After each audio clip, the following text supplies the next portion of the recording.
నుంచి ఆకాశం నుంచి అగ్ని దిగి వచ్చిందంట.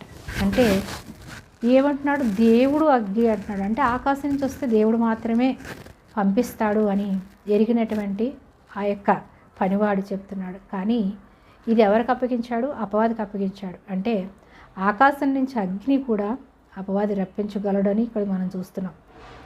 ఆకాశం నుంచి అగ్ని రప్పించి తనకున్న శక్తులతో ఆ యొక్క పనివారిని, గొర్రెలను మొత్తం అంతటిని కాల్చివేశాడు.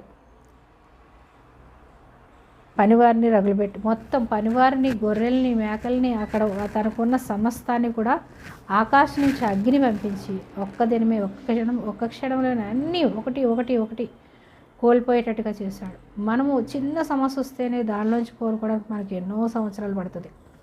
కానీ ఒక్క రోజులోనే తనకున్న ప్రాణానికి ప్రాణంగా పెంచుకున్న పిల్లలు ఎంత ప్రేమగా పెంచుకున్నాడు.